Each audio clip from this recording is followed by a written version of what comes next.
I don't want to get into all that. That is above my mental level of clarity. I'm not the best at math. I'm not even gonna try to do the math for that, but there's math there. I want to move on. Corvus, you're insane. Rosie Cracks might be that girl. It's still a self channel. No one's surprised. It's kind of like knitting. You know, her kid's kind of like knitting. Hello, friends and gamers. I once again have not logged in for a couple of days. Happy birthday, Sonetto! First of all, and Spathodia, that's daughter. And that's it. That's the only birthdays we have today. So, we have to do a Corvus kit review.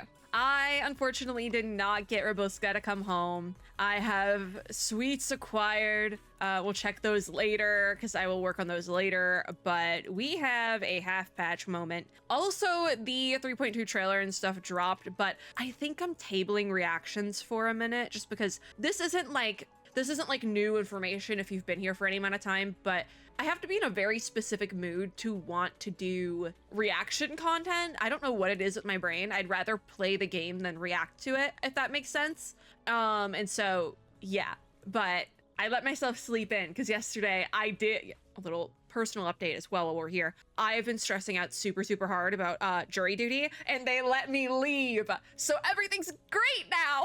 But yeah, we're gonna do the Corvus kit review today. We might have to do a survey as well. No, I think this is just mystery box stuff. Yeah, so this is just rewards for mystery box. We got 100 clear drops to possibly go to Corvus, but I kinda want Matilda's mom. So we'll see. I didn't get Robuska, so I don't really know where my teams are at right now. We'll see, though. We're going to do a full review of Corvus's kit. I'm going to see where she really fits in on a team. And then after this, I actually plan on doing a big supercut video that will, fingers crossed, hopefully, because it's going to be an undertaking. Fingers crossed, hopefully, will go up before the end of the patch for Last Evenings on Earth. And then, what do we have going on that ends? It's going to be like a supercut, so I don't have to, like, talk a bunch. That's why I'm doing the Corvus video first. But I also need to do Corvus's, story. I don't think I'm going to do that today though, because that's a big character story. Cold Steel is the one I need to do. Character stories are a huge undertaking when it comes to like speaking. It's a lot of speaking on my part because I read the whole thing. So yeah, I don't want to do two big undertakings in terms of like the amount of strain I'm putting on my throat. I don't want to do two of those in one day. So I'm going to probably do the kit review for Corvus today, as well as the big speed run. So we have a Pre-Storm Protocol rerun. No, okay, I thought for some reason Puppet Arena was also getting a rerun, but I don't see it on here. So I think we're good, unless it ended. Why did I don't know why I thought Puppet Arena was getting a rerun. So I'll be speedrunning today, the rerun for Last Evenings on Earth, because I was unable to do a like full dedicated playthrough of it back when it released because of my surgery. And then we'll also be doing the rerun for Pre-Storm Protocol. So that's going to be a huge undertaking on both of those. But yeah, that's the plan for today. Yeah, I need to finish Midnight Whistle as well. But I think the Midnight Whistle content I'm going to save and table for the rerun of Midnight Whistle because of the holidays. I just didn't have time to play through it in a timely manner. So I'm going to record it now and then upload it during the rerun in a couple months, if that makes sense. Which you probably will, if I do that, you're probably still going to get the Midnight Whistle content before if I had put it on the normal schedule. So that's the plan. Lots of reverse 1999 content to get through. But today in this video, we are going to take a look at the kit for our train conductor, this Corvus. So before we get into it, while this particular video is not sponsored, I am still a partnered creator with Blue A Buck Universe 1999 through the Backtracking Atelier program, and will be receiving compensation for this video. So, the Land's Iron Stitch. I am very close to Pity, I believe, as well for a character. So if we decide to pull for Corvus, 6-star, it's inspiration. Is that what I always forget the intellect. I'm like, it's not imagination, because that's Honkai Star Rail. All right, so Corvus is a DPS, extra action Dynamo DPS specifically. So we're getting back into that Dynamo team comp where that's going to include characters like Ulrich. It's going to include characters like Lucy, I believe, as well. So we'll definitely see where that team comp comes in with the character trial in a little bit later time of this video. But first, we're gonna go through her kit. We're gonna go through the pay to play section. We're gonna take a look at it, and then we'll do the character survey later on, and that will be that for this video. Starting backwards, we're going to start with her ultimate skill, Sewn into Forever. This is a single target attack that deals 700% mental damage, so I forgot to take a look at that. She is a mental damage dealer. Inflicts 1 stack of Breaking Point on the target and triggers Sew It All Up 1 time. So Breaking Point then is going to be a negative status effect, and it does stack. So I'm curious what the cap on that is. It doesn't say here. Breaking Point is a negative status effect that when consumed, or no, it is consumed when being attacked by Sew It All Up to trigger an additional effect. So Breaking Point is the stacking mechanic for Sew It All Up, whereas Sew It All Up is a single target attack that deals 400% mental damage, enhanced by 100% ultimate might. So it looks like you're going to be wanting to put that ultimate might buff. Like if you have a Psych Cube with an ultimate might buff on it, that's probably what you want to do. I don't know what her specific Psych Cube, because it's not the shop Psych Cube. I don't know where her specific Psych Cube is, quite frankly, but ultimate might is going to be probably what you want to focus on there. And that's just off the top of my head because I know ultimate might is something that you can get on a Psych Cube. So I think that's probably where that will come in handy. Transfers up to 20 stacks of Dynamo into Pulsing Field. So Dynamo then is obviously Dynamo is one of the pretty common team mechanics in Reverse 1999. Like we just went through all the characters for the Blood Tithe team. This is just this is the Dynamo team. A product of technology used for meticulous machinery, stacks up to 30 times and is undispellable. And then Pulsing Field. At the start of the round, Pulsing Field upgrades based on the Dynamo transferred into it. At 50 plus, upgrades into level 2.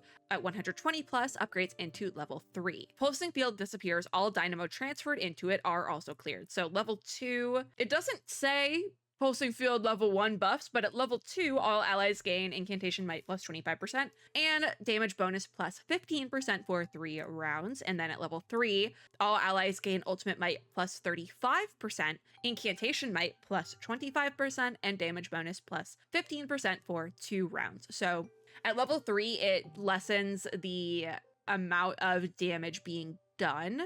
Or no, at level 3, it multiplies the damage being done, but it's for a shorter period of time. You could probably argue for hours about which one is better, level 2 or 3, because of the weird buff effects. I don't want to get into all that.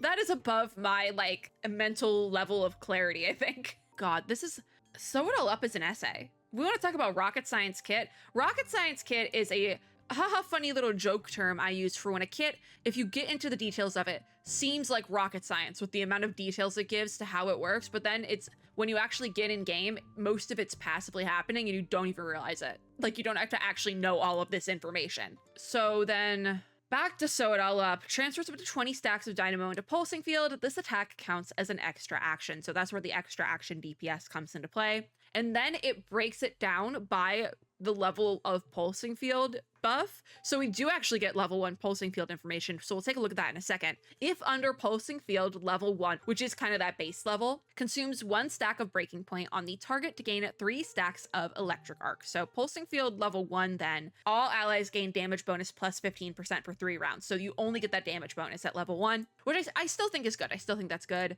Electric Arc then is a attack bonus plus 0.3% up to 60 stacks. So that's wild, first of all, because it's a very small percentage, but it still is a percentage and it stacks up to 60 times. So if we're really thinking about that, I guess it can go up to 18% if I did the math correctly. I'm not the best at math. So I think that if you had 60 stacks of that, I think that's 18%. So an 18% bonus isn't crazy, but it's like on top of the other stuff, because that's the thing, all these things are going to start to accumulate. Moving on then to Pulsing Field level 2, which has its own buffs in and of itself. You'll have those Pulsing Field buffs, but then also deals an additional 200% mental damage, consumes 1 stack of Breaking Point on the target to deal 5% increased mental damage for every stack of Electric Arc owned. So that Electric Arc, the original base damage of that is that 0.3% per stack, and then you get an extra 5 here. So I'm not even going to try to do the math for that because I don't even know how to go about doing the math for that.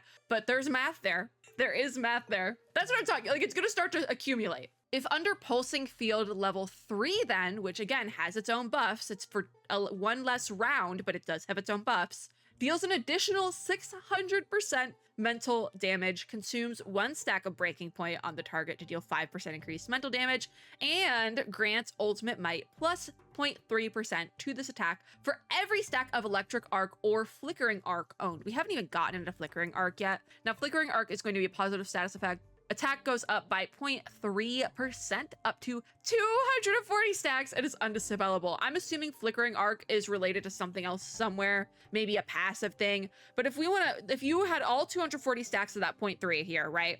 72%. It can go up to 72% in undispellable damage, which is 72% a lot. That is a lot of damage. So yeah, you could probably talk about this particular ultimate skill for hours, but it's been 12 minutes and I want to move on. So Corvus, you're insane. All right. We're going to move on to her debuff incantation then. So this is Arc Threaded Shot. In terms, actually, I really do want to go back. I want to go back to her ultimate really quickly. In terms of what you want to build up with Corvus's ult, I really think you probably want to focus on getting more of these building up the pulsing field, essentially. You want those electric arc points. Flickering Arc, don't know how to obtain that, but you want that.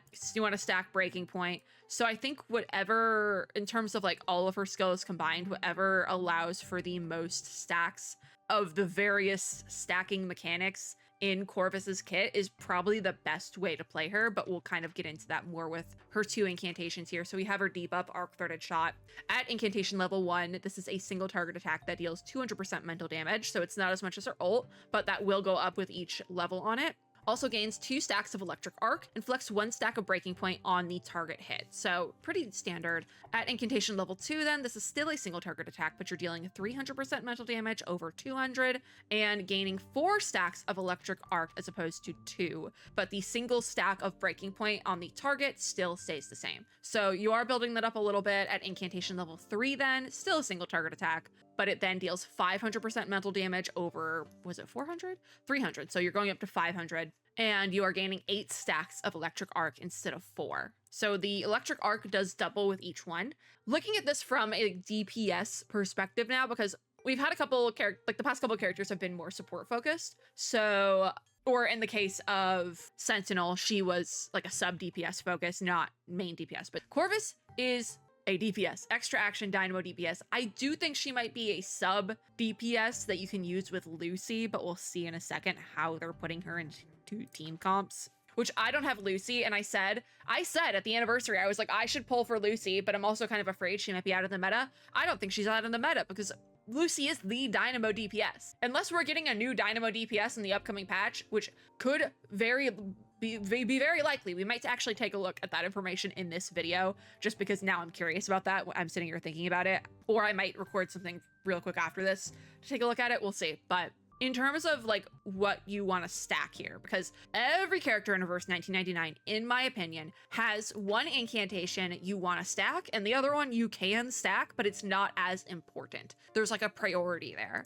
I think Arc Threaded Shot might be the one that relies on the stacking. Like, it works if you have it at a lower one, but you probably want to focus on letting this debuff incantation stack. You want to get it up to level 3 if you can. I think this might be the one, just based on if you're wanting to do damage. 500% mental damage is a lot more than 200. So, and when we're talking about the stacking mechanics with Corvus's kit, 8 stacks is a lot more than 2. So I think that Arc Threaded Shot might be the one you want to stack. Moving on then to Rosy Cracks for her channel incantation. At incantation level 1, this is a self-channel. Enters stitching status for 2 rounds. So she's knitting here, right? Inflicts welding on the enemy target. Stitching is going to be that channel at the end of the round, triggers Sew It All Up, which is the extra damage she does with her ultimate skill based on pulsing field. So the reason why Sew It All Up is not just part of the ult and like nothing else is because you can trigger that through Rosy Cracks.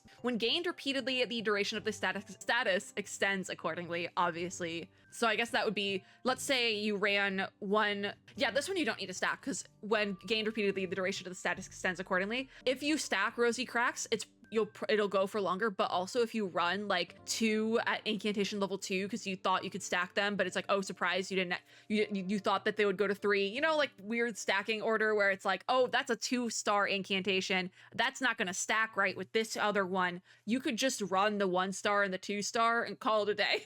It's not gonna level up the same probably, but it'll get the job done, right? If the target is already under a welding, we didn't take a look at welding. So this is then a negative status effect that's inflicted. When the carrier is attacked, Corvus gains 1 stack of Electric Arc. So you inflicts welding, and then every time they are attacked, Corvus gains that Electric Arc stack. So that's how you gain that. If the attack deals mental damage specifically, so it's not even, Corvus doesn't even have to be the one to be attacking, right? Suffers mental defense -1%, stackable up to -50%, and Corvus gains one extra stack of electric arc. So it all up prioritizes the target with welding up to 1 at a time, so it's a single target thing. Yeah, I don't think you need to stack this. If the target is already under welding, so say you hit the target with a 1-star incantation, get them under welding on one turn, the next turn you hit them again. This will also inflict 1 stack of breaking point on them and grants 2 stacks of electric arc to self. So Rosy Cracks might be that girl that you just want to run this incantation whenever it's available. If you can stack it, great. If not, just keep hitting. At incantation level 2, then it's still a self channel. No one's surprised. All of the priority, like the first bit stays the same. Enter stitching status for 2 rounds, inflicts welding,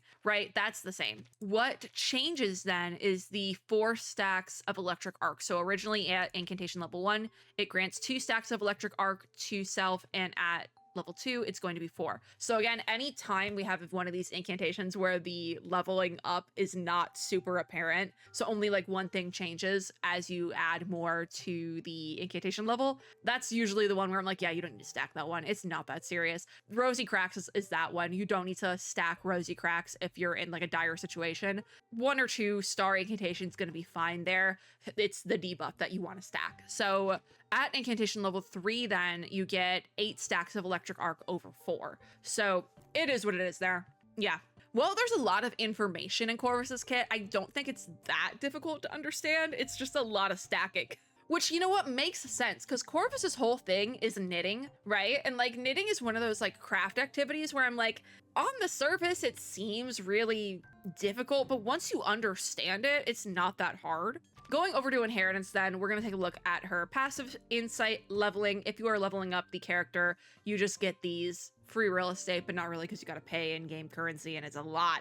It's a lot. It takes a lot of coins and dust to get here. But this is all passive stuff. Forward march then with precognition. So this you have, as soon as you get the character, you could have them at level 0, no insight, you get precognition. When entering battle, it gains amplified surge. So with amplified surge, when reaching pulsing field level 3, gain Moxie +3. When under pulsing field level 3, gain max Moxie +5 and immunity to control effects. Now that immunity to control effects is going to be very helpful for certain bosses, because that means your character can basically not, like any sort of control effect, right? You're basically free from. And control effects can really make or break a game. After actively taking an action, gain 10 stacks of dynamo, so that's how we're going to gain that dynamo stacking. At the start of the round, if not under a pulsing field of any level, deploys pulsing field level 1. Ultimate does not take up the allied incantation draw limit. I believe Robuska also had this incantation draw limit buff. I don't fully remember. I feel like she did. I can't go check because she didn't come home, so waiting for a rerun there. At insight level 1 then, when pulsing field level 3 ends, every 2 stacks of electric arc are converted into 1 stack of dynamo and 2 stacks of flickering arc, so not super crazy. Insight 2, critical rate plus 10% when entering battle, also not super crazy, but Insight 2 is always the pretty basic one. Usually kind of shows, okay, what skill do you want to focus on building with this character? And for Corvus, it's going to be crit rate, and that makes the crit rate crit rate level on her being the one you want to build up the most. It does make sense because she is kind of like extra action DPS. She's a burst DPS. It's like she's a burst sub DPS essentially. So you want to build up that crit rate. You want her to crit as much as she possibly can. At insight level 3 then, when the target under the welding status retreats, inflicts welding along with the same stacks of breaking point on the enemy with the lowest HP percentage, with the boss prioritized. So yes. I do like when we have boss prioritization because it's really annoying if we don't. All right, so that's all her passive stuff. We're going to take a look at the pay-to-play section of her kit now. What is the pay-to-play section? Will I move my box? The pay-to-play section of the video is where we go through all the extra copies of a character in a gacha game and what they do for you. Because last year, and I have to say last year now, which is insane, last year I found out how much y'all are spending on extra copies of characters in gacha games, and sometimes you don't need them. And if you do need them, that's also something we have to talk about, because at that point it might be a cash grab. Anyways, let's take a look at the portraits for Corvus. Now, I say this every video that we do a kit review in. My general recommendation for getting portraits on a character, especially a non-limited character like Corvus, is to get that first copy of the character and kind of make your decision from there. If you get your first copy of Corvus and you're like, I'm not using her, I don't have a team to put her in, just stick with that first copy because that's really all you need right now. If you are a low spender and you find yourself using Corvus all the time, you just want her, that's when I usually recommend going to level 1 or 2. Reverse 1999 is not as cut and dry with portraits as other gacha games. Other gacha games will be like, go to the second copy of the character because that's like the low spender cutoff. It's very cut and dry. Reverse isn't like that. Sometimes 1 is better than 2, 2 is better than 1. Sometimes you don't need 1 or 2. Sometimes you don't need any portraits. And so that's why we take a look at it here. For whale spenders, you get every copy of your character. Whales in reverse, I usually recommend still, like if you want extra copies, go to maybe like halfway. Because the thing is, if you're pulling a lot, once this character goes into the standard pool, I believe in 3.4 is when these characters, so Robuska and Corvus, will go into the standard pool. You're going to lose your 50/50s to them, like frequently. No one's that lucky. So like you can go all the way to 5, but especially in reverse, I don't recommend going all the way to 5 in their first patch. The meta in reverse is not as volatile as other gacha games, so these characters will have staying power. Like Lucy is probably going to be the DPS on the Corvus team, and she's the anniversary character from like 2024. So these characters have staying power in reverse, but still I don't necessarily always recommend going to the top level for portraits in reverse, especially because a lot of times you don't need the portraits anyways. So let's take a look. Everything we just went over was Corvus at portrait level 0. So that was 1 copy of the character, super easy to get, especially if you've been saving or you want to spend like a little bit of money, but it's pretty easy to get for free-to-play players. Portrait level 1 then, this is going to be 2 copies of Corvus, is a buff for Sewn into Forever, which is going to be that ultimate. The mental damage dealt increases to 1200%. That is up from 700. So it's not a full doubling. A double, like to double, that would be 1400%, but it goes up to 1200%. So it's a little bit less than double. Still, that is an insane amount of damage to be dealt though, first of all. Stacks of breaking point inflicted are increased to 2, whereas it is usually 1. Welding's mental defense reduction effect is increased to 2% for each attack, up from... Oh, I missed the minus. I was like, wait, what? Why are these ones are negative? Yeah, so it's increased to minus 2% for each attack, whereas minus 1, so it doubles there as well. And this is stackable up to 100% instead of 50. So basically both of those are doubled. I think her portrait 1 is pretty good, especially if you find yourself using Corvus a lot. Maybe you find some other different team comps to run dynamo damage in. We might be getting some dynamo characters in 3.2 that could be really helpful with Corvus as well. So I do think her portrait 1 could be worth it. Now, I don't have a dynamo team built, so is portrait 1 right for me? Probably not, at least not right now. Unless 3.2 we're getting characters and I plan on getting like those characters as well, then maybe it's okay. Level 2 then is another buff for Sewn into Forever. This one triggers Sew It All Up 2 times instead of 1. I do think that the splitting of Portrait 1 and 2 is a bit odd because it does feel like Portrait Level 2 should be part of Portrait Level 1 in a weird way. But also that makes me think maybe they just didn't have enough things to buff out for Corvus's kit, and so they had to split one of the portraits. I don't love it, but that might just mean you don't need these portraits and they had to start making things make sense. Portrait Level 3 then. Because that's the thing, 1 and 2, I think both of them are worthwhile, but they should have been one thing, you know? Or you should have split them more evenly, like Portrait Level 1 should have been just the mental damage increase and the breaking point increase, and then split Welding and Sew It All Up to be Portrait Level 2. Does that make sense? I feel like that would have made more sense. Portrait Level 3 then, this is going to be 4 copies of Corvus as a buff for Rosy Cracks, which is the self-channel incantation. With this one, Sew It All Up's mental damage dealt is increased to 500% from 400. So you get another 100% of damage. Additional mental damage under pulsing fields level 2 and 3 are increased to 300% and 700% respectively. Originally, the pulsing field level 2 damage is going to be 200, so you get another 100 there. And then pulsing field level 3 damage is 600, so you also get another 100% there. So you basically, the amount of damage dealt in certain scenarios is increased by 100% across the board. Do I think this is totally necessary? Depends. If you're really finding yourself using Corvus, I think it could be again, worthwhile, but if you're not using Corvus super regularly, I don't think you need this. Portrait level 4 then is going to be 5 copies of Corvus, and it is another buff for Rosy Cracks. With this one, so it ups additional mental damage per electric arc stack under pulsing field level 2 is increased to 8%. That is up from 5%, I believe. Am I reading this correctly? Up from 5%, so you get a couple extra percentage points there. We still don't know how to get flickering arc, by the way. Don't know where that comes from. And then also additional mental damage per electric arc or flickering arc stack under pulsing field level 3 is increased to 8%, up from 5% as well. So do I think you need 4? Not really. It's not a huge percentage increase. Well, it is a percentage increase, so that will stack over time. It's not a huge one. So like, again, if you really find yourself using Corvus, this isn't a bad thing to have, but I don't think you need it.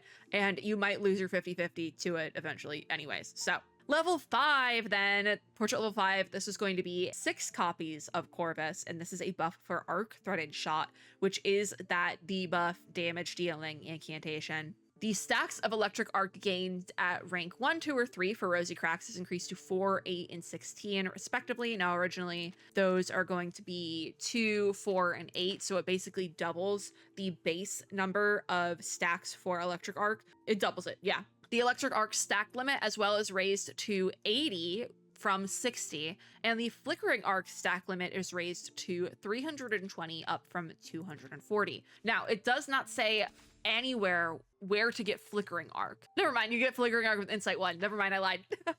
Forgot that. Okay, so what we're feeling about portraits for Corvus.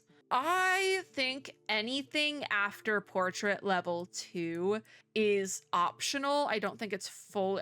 The buff for Arc Threaded Shot, I think is good, but if you're not actively, because again, you have to go all the way to level 5 for that. So if you're not actively using the character, I don't think you need that, quite frankly. If you are really wanting to build up your Corvus and you're okay spending money, I would recommend just getting 1 and 2 right now, and then getting 3 through 5 on reruns or 50-50 losses or something like that. Because I think 5 is necessary, but I think that's one of those ones where I would see how much you're actually using Corvus and Dynamo team comps first, and then go for it. Because if you're not actively using Dynamo team comps, then it's like not worth it, if that makes sense. But overall, like, I like her kit. It's pretty self-explanatory. It's easy enough to understand once you really get into it. There's a lot of words and details in it, but again, I think that makes sense for her. She with the knitting analogy, it's kind of like knitting. You know, her kit's kind of like knitting, and I like that for her. So I get so distracted when Semele starts talking. We are going to go over to Cold Steel now so we can do Corvus's survey and see her in action. So the team comp they're running for Corvus, we have, interesting, okay. I only have Ulrich here because I was unable to grab Charon as well. I blew all of my clear drops trying to get Charon in the last patch, and then with what I had left, I tried to get Robot's Gun. I didn't get either of them, so that's fun. So Corvus might be a skip for me this time around just because I don't have the team comp to run her, and she's not limited. Yeah, Charon's as extra action support for Dynamo. Okay, that makes full sense. So in this team comp then, oh no, did I say Corvus? Charon's the support. Corvus is your DPS. So in this team comp then, yeah, okay, so you're basically doing a hyper carry situation with Corvus being that hyper carry DPS. She is the DPS here. I think she works better as a support burst DPS, like sub spot, but here we're running 2 Dynamo extraction supports with her. So Ulrich and Charon are going to be your attack supports. They're doing the buffs they also do extra action. So these are like burst support situations. And then Ezra is going to be here as a sustain unit. I don't know why we have Ezra specifically. I think you could probably just put in your best healer, quite frankly. So we move, start the round. I need to turn off double speed immediately. We got double speed off? We got double speed off. All right, let's run this. So how we're gonna run this, we're gonna play Corvus's incantations first so we can see the animations, and we're gonna go from there. That's when we're gonna turn on double speed after we see all of our animations, and if I can clear it by just throwing cards down on the field, probably is a good character. I don't want to think about it. So Arc Threaded Shot is one that we need, and then this is Rosy Cracks. So we're gonna do Arc Threaded Shot first, and then we're gonna run Rosy Cracks because the self channel might cut Corvus off for a minute. And then we're just gonna run whatever else is left on the field. So there's Arc Threaded Shot at level 1. Doesn't do a ton. And then there's Rosy Cracks. I'm curious if we'll be able to run Corvus after this. So Corvus then has that extra action there, as well as I think Charon just did an extra action as well, because that's just part of his kit. So then, not a ton of damage, but I'm hoping that starts to build up. Let's run those two, see if we can't start stacking things a little bit, because I don't want to be here that long, you know? Charon is so cool. Tragic, but so cool. We never did a Charon. I need a Charon rerun stat so I can do the Charon kit review. I never got to do one. I ran out of time. There's that pulsing field, so that procced. All right. Oh, and there we have her ult. So we are gonna run that real quick. I'm gonna not run that channel. Actually, I think we can run her stuff while we also run the channel. Yeah, okay, so we could, that's fine. That's totally fine. I'm just letting some certain things buff together and then we'll run that ult. So we're gonna go through these little animations first and then we get to see everything else. I also think it's counting the pulsing field over here. We're at level 2, but it says maxed for some reason. I'm not really sure why. So there's her ultimate, which is kind of insane. See, we had a couple of patches in a row where we had some like lackluster ultimate animations and then Reverse just came out swinging. They were like, you want more interesting ultimate animations? Okay, here you go. Yeah, okay, so now she's starting to actually do some damage here now that we've kind of leveled things together. We have Charon doing some stuff as well, I think. Okay, all right, not bad. So from here then, we have a lot of extra actions hidden. All right, I'm just looking at how we can stack this. Hit you. Those are not the same one. I'm like looking at these two cards and I'm like, I think those both belong to Charon, but because the color scheme, no, those are not the same card. Okay, do that and run. Stack that. Like I'm kind of putting some effort into stacking things, but not that much. I think I saw that we have a 6-star selector going into 3.2. It looks like I'm gonna need to use that 6-star selector to get Ezra.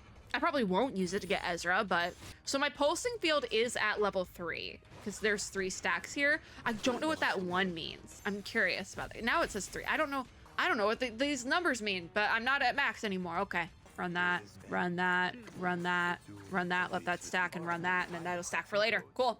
I'm taking a water break because I put in new braces trays last night and they didn't do a good job fixing the side that was printed weird. And so it's rubbing against my mouth again and it hurts. And the only way I could figure that out is after talking for long periods of time. And guess what? It's been 40 minutes. So I'm in pain. We might not do any more recording today. TMI, but that's where I'm at. Go team! I'm suffering! Yay! Not in game. In game, we're doing fine, but in real life, I'm suffering right now. There's a lot of cards down here. I'm like, I don't even know where I want to start. Let's just run ults and then go from there. Okay, so see, that cleared it up a little bit, yeah? Run those and then that'll stack. Cool. So you have another ultimate from Corvus. Luckily, her ult does quite a bit of damage. Most of her damage, it looks like, is focused in that ultimate skill, though. We're doing pretty good on damage, though. Yeah. Corvus's ult does proc quite a bit in this level as well, which is cool. So run those ults, baby. Do our double level incantations and then just run a Corvus channel. Why not? It's her survey. Let's just run that. There. Okay. Now we're cooking. Awesome. I didn't even get through everything. Charon didn't even get to do his ult again. God, he's so cool. I'm waiting for that rerun. I think Olive is being rerun right now, so we might actually pull for Olive because I don't have a proper dynamo. Okay, moment of truth. I'm gonna hit enter. Hopefully it doesn't throw me in anything. Thank God it didn't. All right. I say that because I wanted the clear drops because I think we're gonna pull for Olive actually. I wanted the clear drops, but sometimes when you go into a character story, it immediately starts and I just wanted my 40 clear drops.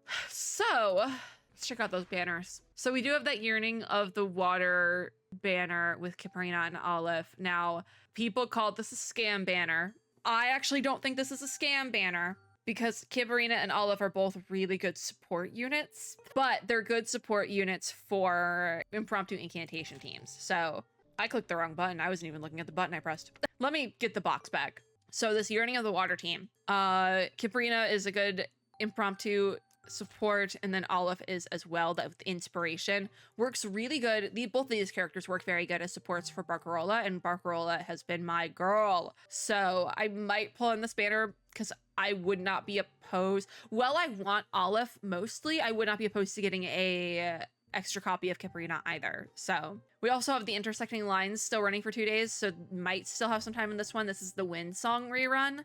And then we have the Corvus banner. I think I'm going to hold off on getting Corvus for now, just because I don't have a proper Dynamo team. And instead I'm gonna pull on Yearning of the Water. We're gonna do some scam banner pulls right now.